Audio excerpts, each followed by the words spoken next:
நீதிமான்களின் இரத்தப்பழி. சிலுவைகளில் அறைவீர்கள்.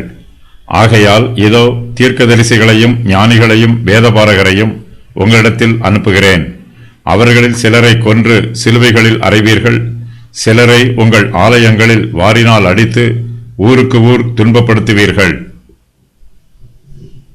குருடரான வழிகாட்டிகள் பார்வை தெரியாமல் குழிகளில் விழுந்து விடுவார்கள்.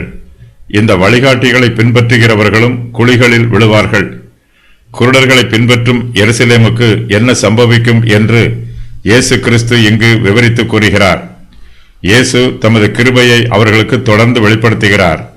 இதோ தீர்க்கதரிசிகளையும் ஞானிகளையும் வேதபாரகரையும் உங்களிடத்தில் அனுப்புகிறேன் என்று அன்போடு கூறுகிறார்.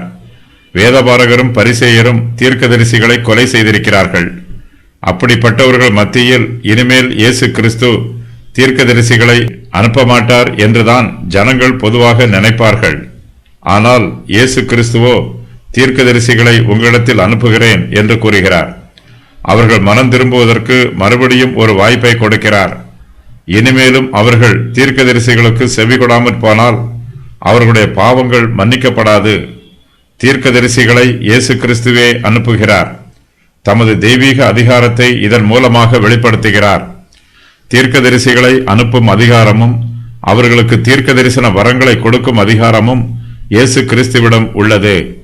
இயேசு கிறிஸ்து ராஜாதி ராஜாவாகவும் கர்த்தாதி கர்த்தாவாகவும் இருக்கிறார். அவர் சர்வ அதிகாரம் உள்ளவர். இயேசு கிறிஸ்து உயிர்த்தெழுந்த பின்பு பிதா என்னை அனுப்பினது போல நானும் உங்களை அனுப்புகிறேன் என்று சொல்லி தம்முடைய சீஷர்கள் மேல் ஊதி பரிசுத்த ஆவியை பெற்றுக்கொள்ளுங்கள் என்றார். இயேசு கிறிஸ்து தீர்க்கதரிசிகளை முதலாவதாக யூதர்களிடத்தில் அனுப்புகிறார். இங்கு அவர் கூறும்போது உங்களிடத்தில் அனுப்புகிறேன் என்று கூறுகிறார். அவர்கள் எருசலேமில் தங்கள் தீர்க்க தரிசன ஊழியத்தை ஆரம்பிக்கிறார்கள். அவர்கள் எந்த இடங்களுக்கு சென்றாலும் இந்த கட்டளைக்கு கீழ்ப்படிந்து சுவிசேஷத்தின் கிருபையை முதலாவதாக அந்தந்த இடங்களில் உள்ள யூதர்களுக்கே அறிவிக்கிறார்கள். இயேசு கிறிஸ்து தீர்க்கதரிசிகளையும் ஞானிகளையும் வேதபாரகரையும் யூதர்களிடத்தில் அனுப்புகிறார். புதிய ஏற்பாட்டு காலத்து ஊழியக்காரர்களுக்கு பழைய ஏற்பாட்டு கால பெயர்கள் கொடுக்கப்பட்டிருக்கிறது. புதிய ஏற்பாட்டு காலத்தில் தீர்க்கதரிசிகளை அப்போஸ்தலர்கள் என்றும் ஞானிகளை சுவிசேஷகர்கள் என்றும் வேதபாரகரை போதகர் என்றும் அழைக்கிறோம். வேதபாரகர்கள் பரலோக ராஜ்யத்திற்கு அடுத்தவைகளில் உபதேசிக்கப்பட்டு தேறினவர்கள். வேதபாரகரின் ஊழியம் மதிப்புள்ள ஊழியம். ஆனால் வேதபாரகரோ தங்களுடைய ஊழியங்களை அசுத்தப்படுத்தி அவமானப்படுத்தி விட்டார்கள். தாம் அனுப்பும் ஊழியக்காரர்களுக்கு என்ன சம்பவிக்கும் என்பதை இயேசு கிறிஸ்து முன்னறிந்து அவர்களிடத்தில் முன் அறிவிக்கிறார். அவர்களில் சிலரை கொன்று சிலுவைகளில் அறைவீர்கள் என்று முன்னறிவிக்கிறார். அவர்கள் ஊழியக்காரர்களை சிலுவையில் அறைந்தாலும் தம்முடைய ஊழியக்காரர்களை அவர்களிடத்தில் அனுப்புவதாக வாக்கு பண்ணுகிறார். தம்முடைய ஊழியக்காரர்களுக்கு என்னென்ன பாடுகள் வரும் என்பது இயேசுவுக்கு நன்றாக தெரியும். அவர் எல்லாவற்றையும் அறிந்திருக்கிறவர், சர்வ ஞானம் உள்ளவர். தம்முடைய ஊழியக்காரர்களுக்கு பாடுகள் வந்தாலும் அவர் தொடர்ந்து தம்முடைய ஊழியக்காரர்களை அனுப்பி கொண்டிருக்கிறார். அவர்களுடைய பாடுகளின் மூலமாகவும் தேவனுடைய நாமம் மகிமைப்படும்.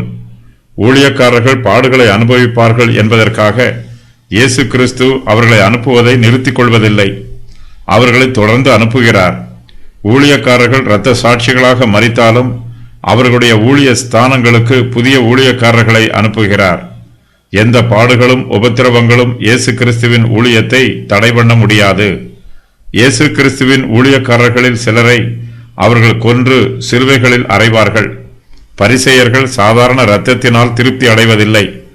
ஊழியக்காரர்கள் உயிரோடு இருக்கும்போதே அவர்களுடைய இரத்தத்தை எடுக்க வேண்டும் என்று வெறியோடு இருக்கிறார்கள். இரத்த வெறி பிடித்தவர்கள். தலையாகிய கிறிஸ்துவையும் அவர்கள் பாடுகளுக்கு உட்படுத்தி சிலுவையில் அறைந்து கொன்றார்கள். அதுபோலவே அவருடைய ஊழியக்காரர்களுக்கும் சம்பவிக்கும். கிறிஸ்துவை விசுவாசிக்கிறவர்கள் இது போன்ற பாடு மரணங்களின் வழியாக செல்வதற்கு ஆயத்தமாக இருக்க வேண்டும். இயேசு கிறிஸ்துவின் ஊழியக்காரர்களில் சிலரை அவர்கள் ஊருக்கு ஊர் துன்பப்படுத்துவார்கள். அப்போஸ்தலர்கள் ஒவ்வொரு பட்டணமாக சுற்றித் திரிந்து சுவிசேஷத்தை பிரசங்கித்தார்கள். யூதர்கள் அவர்களை தேடி பிடித்து கண்டுபிடித்து அவர்களுக்கு விரோதமாக கலகத்தை எழுப்பிவிட்டு அவர்களை துன்பப்படுத்தினார்கள். இயேசு கிறிஸ்துவின் ஊழியக்காரர்களை பரிசேயர்கள் அவர்களுடைய ஆலயங்களில் வாரினால் அடிக்கிறார்கள். ஜெப ஆலயத்தில் நடைபெறும் ஆராதனையின் ஒரு பகுதியாக பரிசேயர்கள் இயேசு கிறிஸ்துவின் ஊழியக்காரர்களை துன்புறுத்துகிறார்கள். இதனால் தாங்கள் தேவனுக்கு ஊழியம் செய்வதாக தவறாக நினைத்துக் கொள்கிறார்கள்.